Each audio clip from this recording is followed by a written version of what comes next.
When you're in these zones of creative energy, you step out of that time area. You are sort of free in, you might even say free in eternity.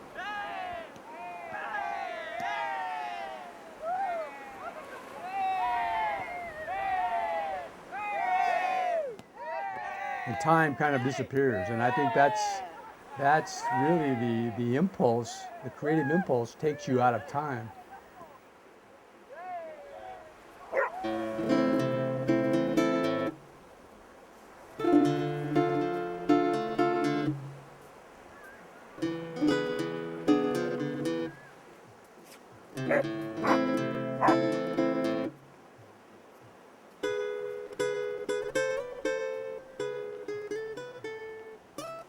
Well, these are some of the paintings I've done recently here in Tela. I hung up here on this wall. I do most of my work, though, here in this room. These are some of the paintings I've done in the last few months. And different styles of painting. The majority of them are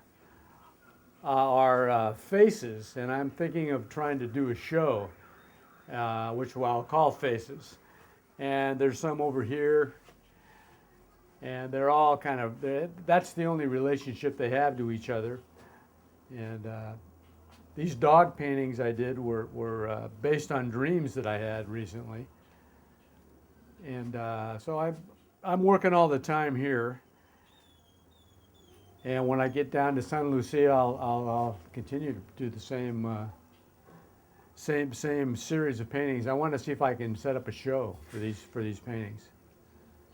I think what struck me about Honduran people that I met, and I met a lot of people in the street because I've always liked to wander the streets, and for some reason I've been attracted to I don't know, people who are down and out in the marketplaces, poor people you might say, and I'm inspired by the spirit of life that exists in the most sort of poverty-stricken areas. I mean, people that really have nothing and yet have a vitality and a sort of a spiritual enthusiasm, a resilience. The whole tropical kind of ambiance here, the food, everything kind of lends itself to kind of a rich mixture of elements that I reacted to, immediately.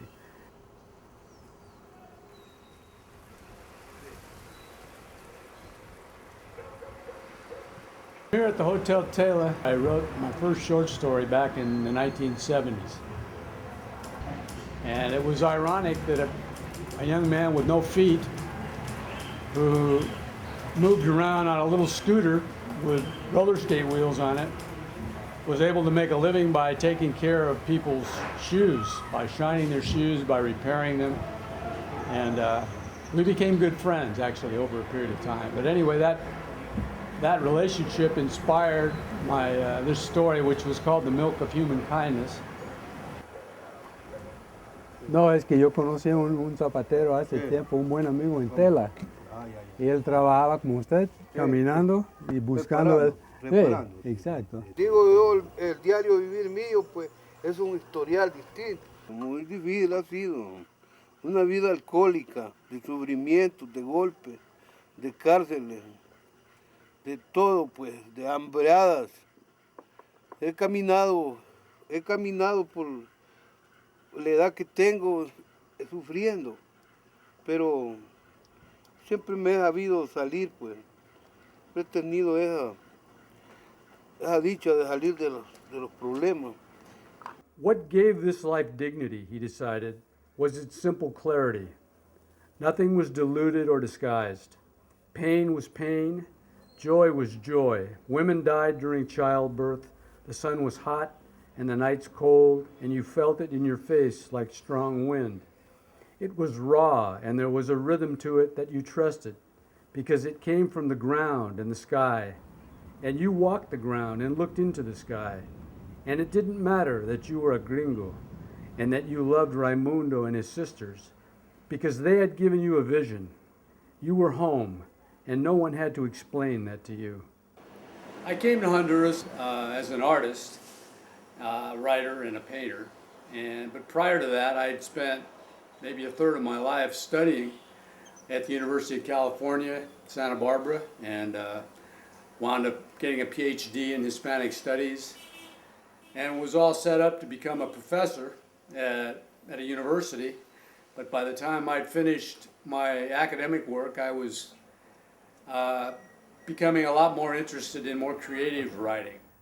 Since I've been in Honduras, I've written 15 books, including biography and short fiction mostly, and all of the subject matter is related to this country, to Honduras, and at the same time I've probably done several hundred paintings, which are also basically, or obviously, influenced by Honduras. When I arrived in Honduras in 1972, I arrived as William Lewis, which is my given name. Eventually I developed the artistic name Guillermo Yuscarán, and most people here know me by that name only. Yeah, let's take it up. Mira tú por atrás, para ver si lo colocamos bien. Gracias. Now we got to drop it down. Okay. That's not. Vamos a ver. Está, sí. No. 13 Espera, years ago, suelta, I suelta, married a suelta. Honduran woman, Garifuna lady, and we have a son, Christopher. So I'm in deep now. I'm not going anywhere.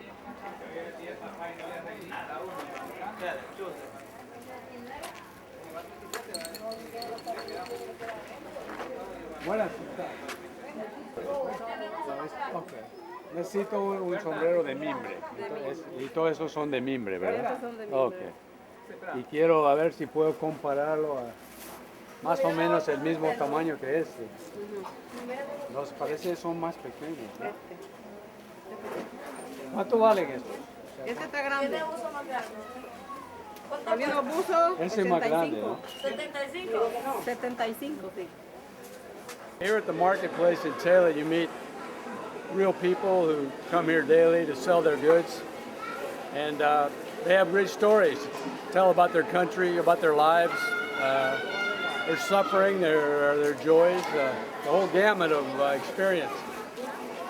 ¿Una libra cuánto vale? Cuatro. Entonces son 6, ¿verdad? Media libra, dos pesos. Sí. Entonces 6, ¿eh? ¿Puedes cambiarme esto? Voy a la jefa. Ajá.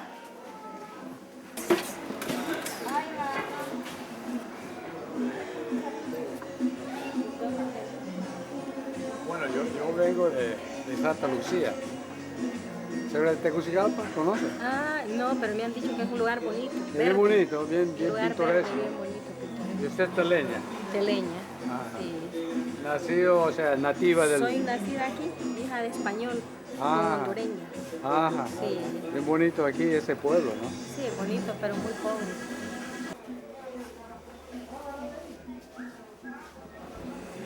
Pero nunca ha tenido ganas de meterle por el Río Grande, o sea, hacer Sí. ese viaje. ¿Sí? ¿Ha hecho? Sí, no, pero No. sí he pensado. No he tenido la iniciativa de arrancar, Ah. pero sí he pensado. Bueno, si decide, yo doy clases de natación para que cuando llegue al río ya se pueda pasar. No. Son bromas. No, pero yo sé que yo conozco gente que han hecho el viaje, ¿no? Ah. Pero no, yo sé que Quiera Dios ese viaje. todavía. Usted escribe cuentos. Sí, yo hago cuentos y pinto también. Ah, Pero yo soy buen amigo de Doña Elena. ajá. Entonces yo quería Pero es ir. muy caro tener un cuento suyo. No, hombre, yo lo voy a regalar. Le voy a traer- ¿Le gusta leer? Claro que sí. Ok, yo le voy a traer una colección de cuentos. De veras. Y tengo algunos que trata de tela. Ok. No, en serio, ya lo voy a Bien. pasar por aquí para dejarlo. Vaya pues. Porque tanto tiempo que había visto aquí. Mucho gusto, Magín Un placer. Guillermo. Magín Villanueva. Vaya, un placer. Igual.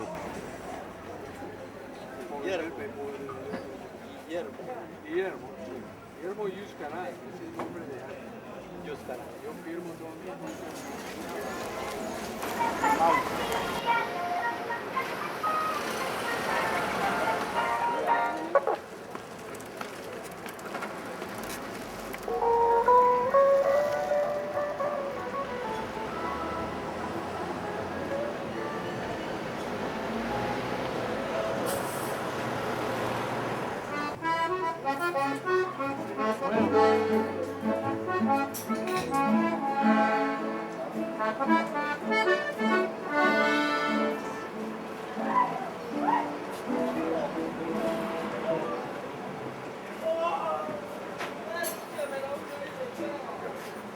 Mira, voy a enseñarme los postales que de mis pinturas que están vendiendo aquí.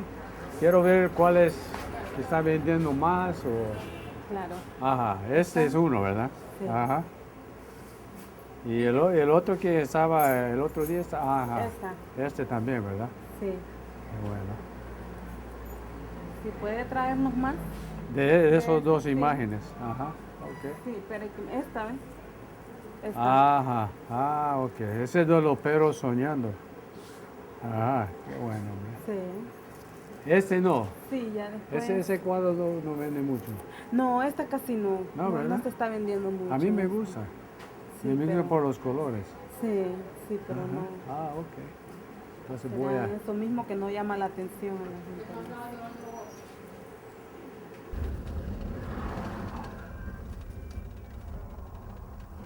There's one of my dogs. I'll give him some food. Come on, let's go. Come on.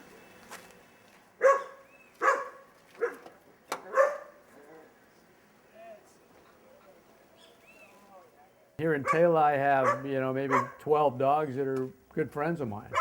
And I carry around a bag of food in the back of my truck, and whenever I see these dogs, I feed them. Most of them, in fact, all of them, don't have permanent homes, but they live by, hustling people along the beach.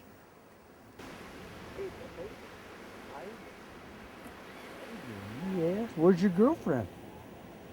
Where is she? Huh? Where is she?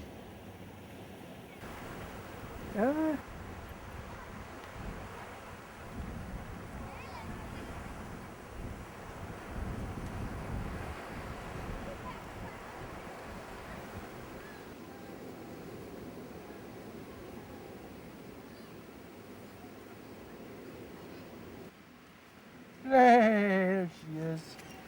There she is. How you doing, girl? I knew you were around here someplace. I knew you were around here someplace. How you doing?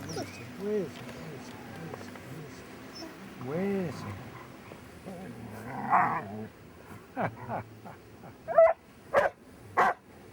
Oh. Come here. Come here. Come here. Come on. Come on. Come here. I knew she'd show up.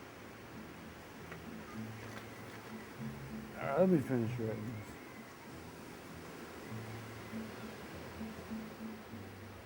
this. Okay.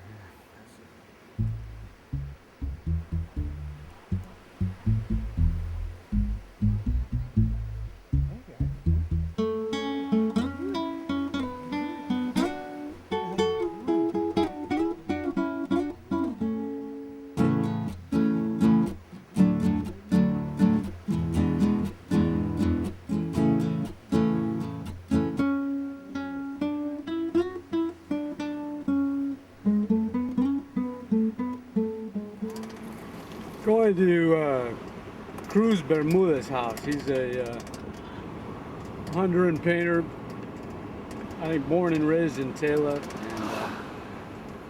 And one of the painters whose work best represents, I think, the North Coast.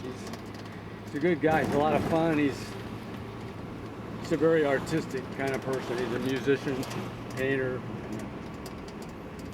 Has 3 or 4 brothers who were also in the arts. Well, we'll go by his studio here and check out his work.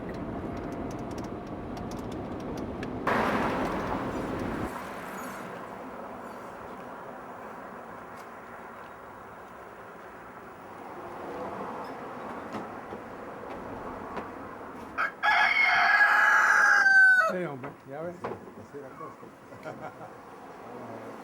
Ah, these are great.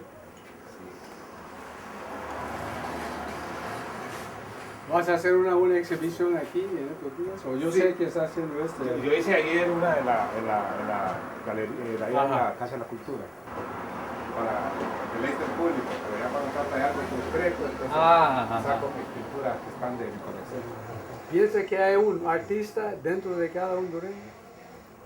Sí, todos tenemos ese artista dentro, lo único que uno no los sacan porque no pueden, pero está dentro de ese artista de cada. Los hondureños son más sensibles que muchos lugares por el hecho que que están más apegados a la situación. Es decir, que entre más hay necesidad o más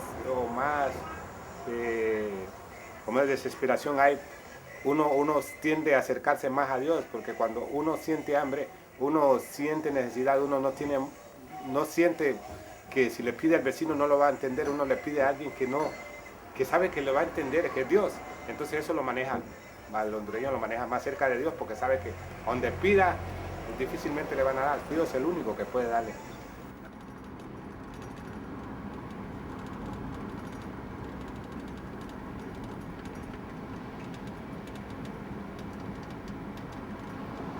I travel frequently to Santa Lucia, where we have another house and where I do a lot of my work.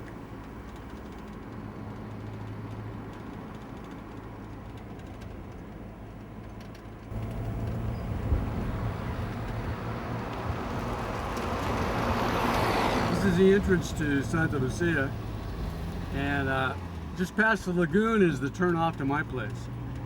And this is where I started working 30 years ago and where I've lived practically all those years.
This is the grave of my dog Brown, who died in 1980.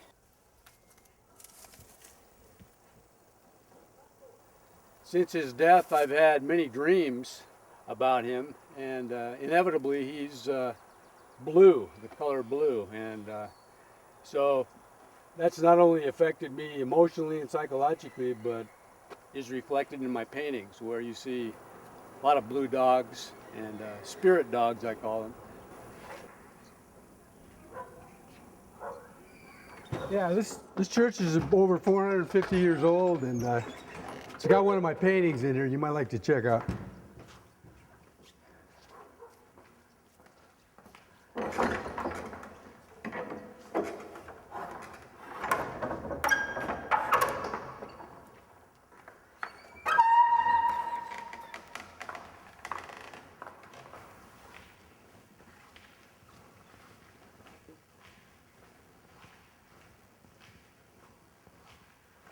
I donated this one of St. Francis.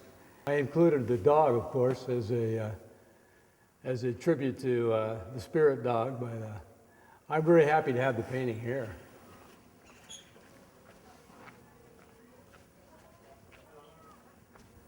Yeah, this is the cultural center and the library, and I feel flattered that they've named it after me. I have a good friend here named Noel Borjas who should be here.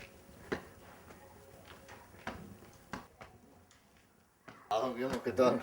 ¿Qué tal de viaje? Bien, hombre, Bien, excelente. milagro que anda por acá. No, ya, era tiempo, ¿no? Cada día lo estamos esperando. Y de salud. No, ya estoy Mejorando poco a poco.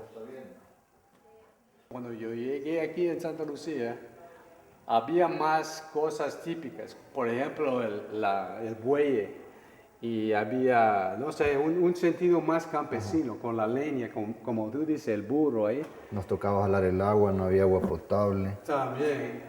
Y siempre yo viajaba mucho en la costa, entonces yo fue una combinación de la costa con el pueblo, en un sentido, porque ahí están las calles de piedras, pero eso no se ve en realidad en Honduras. Pero aquí está combinado la costa con el pueblo y con los elementos. Y ese personaje aquí es como, bueno, uno puede interpretar en muchas maneras, pero ahí sale un huevo.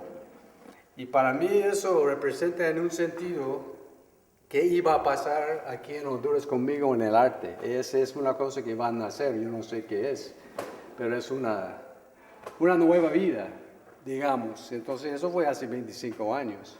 Ajá. Y lo otro interesante, y ya siempre enfocando el cuadro a Santa Lucía, que es el lugar donde usted vivió, es por ejemplo esta pareja. Para mí representa la unidad familiar. Sí.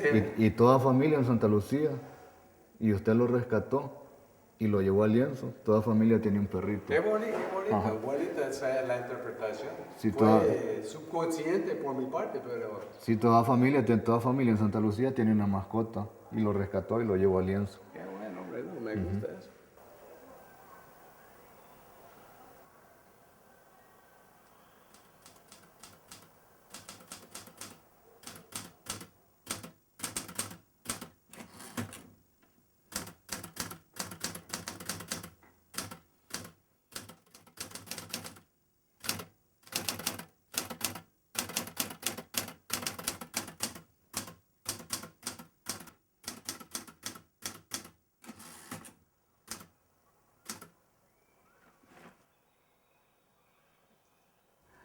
Well, I know there's a lot of, like you might say, religious symbolism in my work, crosses and circles, mandalas, things like that. But yeah, I think all religions at bottom are essentially the same.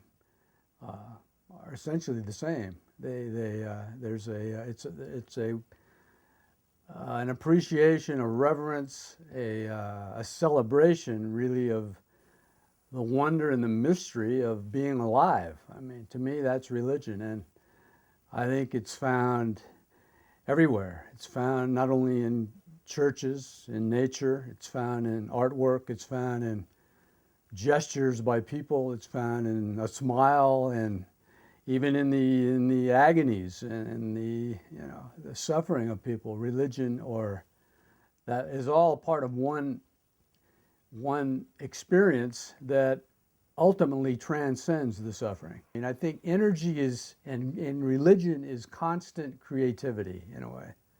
That's what I'd say. That would be kind of a definition of religion, because it not only is your own creativity. When you are truly creative, you are in love with being alive.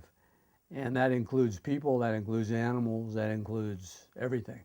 The irony is, the more you learn and the more you evolve, the more you realize that you know so very little. And that I think growth is the realization that we don't know anything, really. We're just totally in wonder of how little, how minuscule we are, and yet how great it all is. I mean, there's no, I think when you think you have the answers, they actually turn out to be bigger questions. And that's success. I mean, that means you're evolving in the right way, when your answers turn back into questions again. And you realize that it's not the having lived, it's that life is going to go on well beyond your passing. And that being just a part of that process is the wonder of it, that you were allowed, or you were given the gift to kind of experience this and to realize how little we do know, and how incredible it is.